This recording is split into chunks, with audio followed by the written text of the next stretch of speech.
கரூரில் விஜய் பரப்புரையின் போது 41 பேர் உயிரிழந்தது தொடர்பாக சிபிஐ விசாரணைக்கு வலியுறுத்தியுள்ள தமிழக வெற்றிக் கழகம் துயர சம்பவத்திற்கு பின்னால் முன்னாள் அமைச்சர் செந்தில் பாலாஜியின் சதி இருப்பதாகவும் குற்றம் சாட்டியுள்ளது.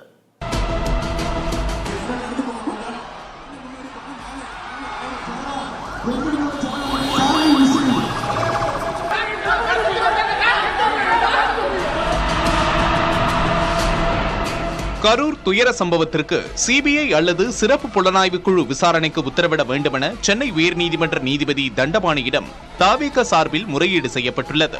அதில் சம்பவம் நடந்த இடத்தில் உள்ள கண்காணிப்பு கேமரா பதிவுகளை பாதுகாக்க வேண்டும் என்று வலியுறுத்தப்பட்டுள்ளது.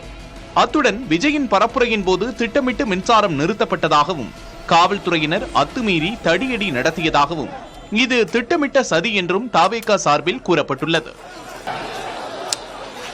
இதனிடையே நீதிபதியின் அறிவுறுத்தலின்படி தவிகவின் ஆதவ் அர்ஜுனா உயர்நீதிமன்ற மதுரை அமர்வில் மனு தாக்கல் செய்திருந்தார். மனுவில் பரப்புரையில் செந்தில் பாலாஜி குறித்து விஜய் பேசிய போதுதான் மின்சாரம் துண்டிக்கப்பட்டு கற்கள் செருப்புகள் வீசப்பட்டதாகவும் தவிக சார்பில் தெரிவிக்கப்பட்டுள்ளது.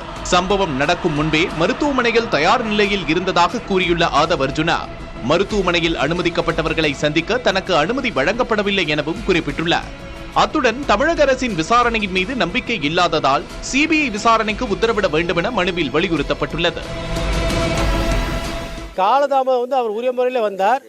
2 பக்கங்களிலும் மக்கள் கூட்டமாக இருந்தார்கள். மக்களுக்கோ அங்கே இருக்கக்கூடிய பின்னாலே வரக்கூடிய தொண்டர்களுக்கோ அல்லது வாகனங்களுக்கோ எந்த விதமான பாதிப்பு ஏற்படக்கூடாது, போக்குவரத்துக்கு எந்த பிரச்சனையும் ஏற்படக்கூடாது என்று கூறினால் அவர் மெதுவாக வந்தார். அதை ஒரு பிரச்சனையாக எடுத்துக்கொள்ளக்கூடாது. இங்கேருந்து வருது அந்த ஆம்புலன்ஸ், எதுக்காக அந்த இடத்துல திரும்புது, இதே போன்ற நிறைய சந்தேகங்கள் இருக்கு, கான்ஸ்பிரசி இருக்கு. இதை தமிழக வெற்றி கழகத்துக்கு எதிராகவும் தலைவர் விஜய் அவர்களுடைய பரப்புரைக்கு எதிராகவும் ஒரு கான்ஸ்பிரசி இருக்கு அப்படிங்கிறத நாங்கள் ஹைலைட் பண்ணியிருக்கோம். விஜயின் கரூர் பரப்புரை தொடர்பாக தவிக சார்பில் செவ்வாய்க்கிழமை தாக்கல் செய்யப்படும் மனுக்கள் வெள்ளிக்கிழமை விசாரணைக்கு வரும் என தெரிவிக்கப்பட்டுள்ளது.